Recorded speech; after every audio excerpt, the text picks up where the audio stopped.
नमस्कार दोस्तों, कैसे हैं आप सब।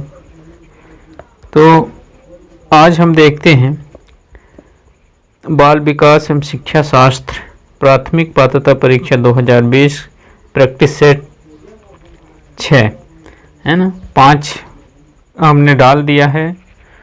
ग्लोबल पीपल्स एकेडमी वो यूट्यूब चैनल आप विजिट कर सकते हैं। उस पर प्रैक्टिस सेट 6 है 6 और ये टॉप MCQ 20 क्वेश्चन बहुत महत्वपूर्ण है। पहला प्रश्न क्या है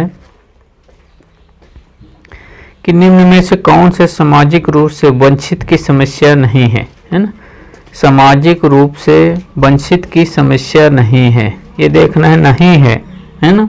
तो सीखने के लिए प्रेरणा का अभाव, सृजनशीलता को पोषित होने के अवसर नहीं मिलना, रहने के लिए स्वस्थ परिवेश, विद्यालय में पक्षतापूर्ण वातावरण का सामना करना। तो सही उत्तर हमारा क्या होगा? ए, सीखने के लिए प्रेरणा का अभाव क्या है? वंचित की समस्या नहीं है ना। तो एक प्रश्न इसका बन सकता है कि निम्नलिखित में से सामाजिक रूप से वंचित की समस्या है, नहीं हटा देंगे तो एक प्रश्न और बन जाएगा। तो वंचित की समस्या कौन है? सृजनशीलता को पोषित होने के अवसर, ये वंचित की समस्या है ना। और रहने के लिए स्वस्थ परिवेश, ये भी वंचित की समस्या है। विद्यालय में पक्षतापूर्ण वातावरण का सामना करना, ये भी वंचित की है ना समस्या है। बकाया नहीं है, नहीं में सीखने के लिए प्रेरणा का अभाव, ये वंचित की समस्या नहीं है। अगला प्रश्न चलते हैं। शिक्षण प्रक्रिया में विद्यार्थी है ना। देखना है कि शिक्षण प्रक्रिया में विद्यार्थी है। विद्यार्थी क्या है? आश्रित चर है, स्वतंत्र चर है, मध्यस्थ चर है, इनमें से कोई नहीं। तो सही उत्तर हमारा आश्रित चर है ना। शिक्षण प्रक्रिया में विद्यार्थी आश्रित चर होता है। अगला प्रश्न देखते हैं क्या है। RTE एक्ट 2009 के अनुसार शिक्षक हेतु प्रति सप्ताह कार्य घंटे हैं। कितने घंटे एक शिक्षक को प्रति सप्ताह कार्य करना है ना। राइट टू एजुकेशन में है ना। तो RTE 2009 के अनुसार शिक्षक को प्रति सप्ताह 45 घंटे काम करने पड़ेंगे, है ना। सही उत्तर हमारा 45 घंटे है ना। प्रत्येक शिक्षक को 45 घंटे काम करने पड़ेंगे एक सप्ताह में, यानी 7 दिनों में, है ना। 7 दिनों में 45 घंटे उसको अनिवार्य है काम करना। चलिए अगला प्रश्न 4। NCF 2005 बल देता है, किस पर बल देता है? NCF 2005 करके सीखने पर, रटने पर, समस्या हल करने पर, ये सभी, है ना। तो NCF 2005 करके सीखने पर बल देता है। आप करेंगे तभी तो सीखेंगे कोई भी काम, है ना। वैसे बिना किए हुए काम कोई भी सीखा नहीं जाता। तो NCF जो होता है 2005 में आया था और वो करके सीखने पर बल,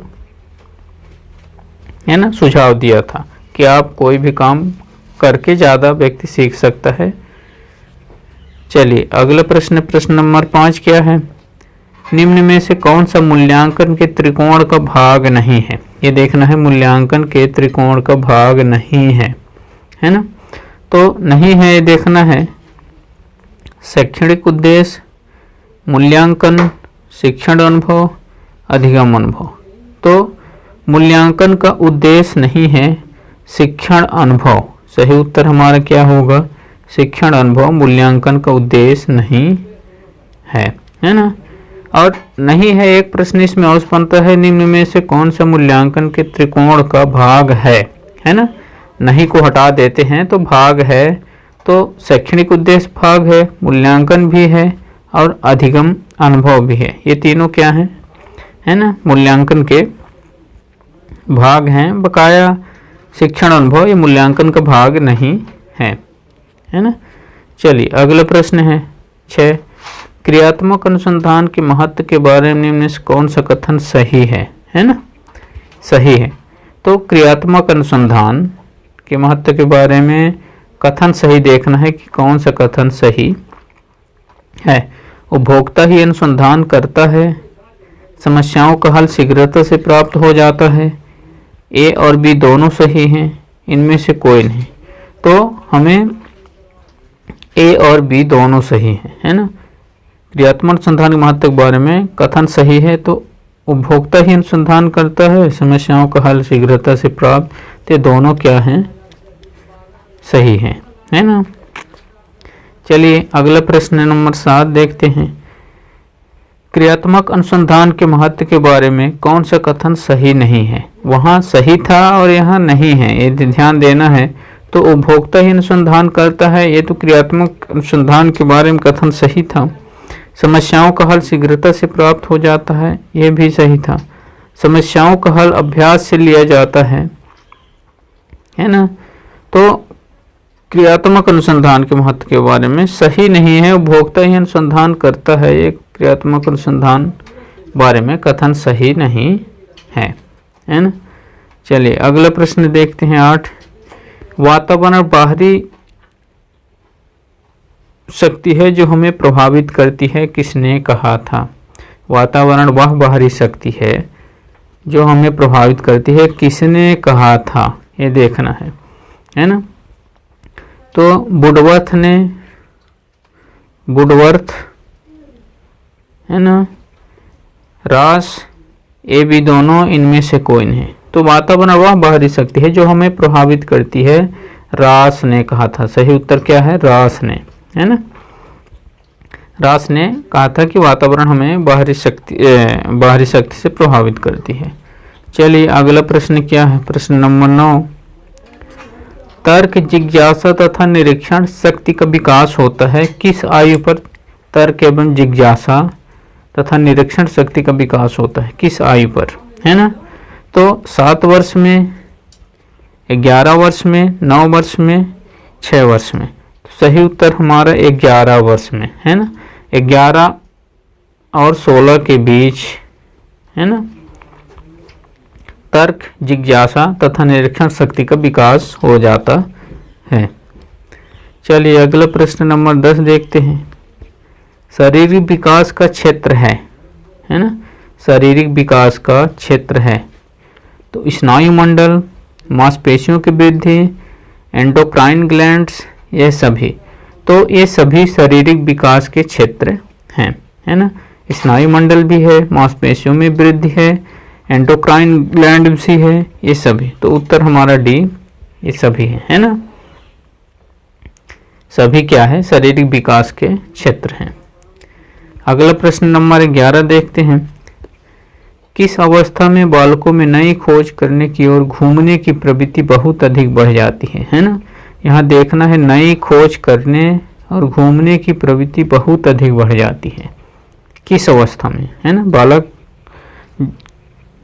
को एक जिज्ञासा पैदा हो जाता है ना, छोटी छोटी चीज़ों को खोलना और उनके बारे में जानना, है ना। तो प्रश्न नंबर 11, तो शैशवावस्था, उत्तर बालकाल, किशोरावस्था, प्रौढ़ावस्था। तो सही उत्तर हमारा उत्तर बालकाल होता है ना। उत्तर बालकाल में बालक छोटी छोटी चीज़ों को जानने के बारे में बहुत अधिक, है ना, उत्सुकता उनमें, उसमें जिज्ञासा होती है ना। चलिए प्रश्न नंबर 12 देखते हैं। अधिगम अंतरण का थॉर्नडाइक सिद्धांत कहा जाता है, क्या कहा जाता है, थॉर्नडाइक सिद्धांत कहा जाता है। तो समानता का सिद्धांत, अनुरूप तत्वों का सिद्धांत, औपचारिक नियमों का सिद्धांत, इनमें से कोई नहीं, है ना, इनमें से कोई नहीं।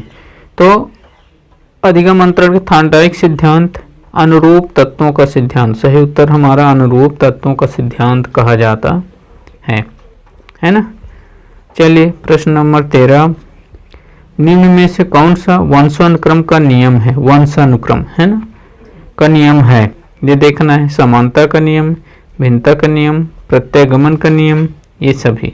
तो वंशानुक्रम का नियम ये सभी है, समानता भी है, भिन्नता भी है, प्रत्यागमन भी है, ये सभी वंशानुक्रम का नियम है ना। तो उत्तर हमारा डी सही होगा, ये सभी वंशानुक्रम का नियम है। चलिए अगला प्रश्न 14 देखते हैं। निम्न में से कौन सा वंशानुक्रम का नियम नहीं है, वहाँ वंशानुक्रम का नियम था और यहाँ नहीं है, देखना है ना, वंशानुक्रम का नियम नहीं है। तो समानता का नियम था, भिन्नता का नियम, प्रत्यागमन का नियम, अभिप्रेरणा का नियम। तो वंशोक्रम का नियम कौन सा नहीं है? उत्तर हमारा डी सही होगा। अभिप्रेरणा का नियम वंशोक्रम का नियम नहीं है। अगर नहीं यहाँ हटा दो तो वंशोक्रम का नियम है, समानता भी है, भिन्नता भी है और प्रत्यागमन, तीनों वंशोक्रम के नियम हैं और ये नहीं है ना, ये ध्यान देना है, नहीं है ना। अभिप्रेरणा वंशोक्रम का नियम नहीं। चलिए अगला प्रश्न 15 देखते हैं। किस अवस्था तक बालक की दृष्टि एवं श्रवण इंद्रिय पूर्ण विकसित हो चुकी होती है ना। किस अवस्था तक बालक की दृष्टि एवं श्रवण इंद्रियां पूर्ण विकसित हो चुकी होती है ना। 15 प्रश्न है। तो 3 या 4 वर्ष, 6 या 7 वर्ष, 8 या 9 वर्ष, कोई नहीं। तो सही उत्तर हमारा 3 या 4 वर्ष में, है ना, बालक देखने और सुनने लगता है अच्छे से, है ना। 3 साल या 4 वर्ष में अच्छे से देखने लगता है, इंद्रियां पूर्ण रूप से विकसित हो चुकी होती है ना। चलिए अगला प्रश्न नंबर 16 देखते हैं। संकेत अधिगम के अंतर्गत सीखा जाता है। संकेत, है ना, अधिगम के अंतर्गत सीखा जाता है। तो क्या सीखा जाता है यह देखना है। पारंपरिक अनुकूलन, मनोविज्ञान, वातावरण, मनोदैहिक। तो संकेत अधिगम के रूप में इसका सही उत्तर होगा पारंपरिक अनुकूलन सीखा जाता है ना, संकेत के माध्यम से, है ना। चलिए अगला प्रश्न नंबर 17 देखते हैं। निम्न में से कौन सा उदाहरण अर्जित प्रेरक है ना। अर्जित प्रेरक है, कौन सा उदाहरण अर्जित प्रेरक है? भूख, पुरस्कार, रुचि, विश्राम। तो अर्जित प्रेरक रुचि है। सही उत्तर क्या होगा? रुचि हमारा अर्जित प्रेरक है ना। चलिए अगला प्रश्न नंबर 18 देखते हैं। अभिप्रेरणा वर्णित होती है, किससे वर्णित होता है अभिप्रेरणा? तो ज्ञानात्मक जागृति द्वारा, भावात्मक जागृति द्वारा, ए बी दोनों, कोई नहीं।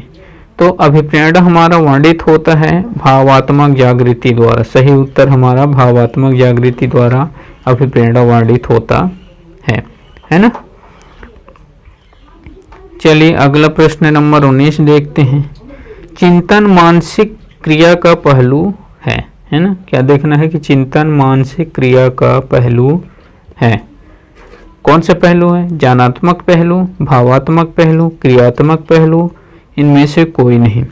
तो इसका सही उत्तर है चिंतन मानसिक क्रिया का पहलू ज्ञानात्मक होता है ना। ज्ञानात्मक पहलू है, चिंतन मानसिक क्रिया का पहलू ज्ञानात्मक है ना। चलिए प्रश्न नंबर 20 और ये लास्ट क्वेश्चन है दोस्तों, अंतिम प्रश्न है। तो चिंतन मानसिक क्रिया का पहलू नहीं है, वहाँ चिंतन मानसिक क्रिया का पहलू था और यहाँ नहीं है। देखना है ये तो कौन सा चिंतन मानसिक क्रिया का पहलू नहीं है? भावात्मक, क्रियात्मक, ए बी दोनों, इनमें से कोई नहीं। तो नहीं है, सही उत्तर हमारा ए और बी दोनों, भावात्मक भी नहीं है और क्रियात्मक भी नहीं है ना। ये दोनों चिंतन मानसिक क्रिया का पहलू नहीं है। तो ये वीडियो कैसा लगा दोस्तों? वीडियो को देखने के लिए कमेंट करें, और इस वीडियो को देखने के लिए धन्यवाद। अगले वीडियो में हम फिर मिलते हैं।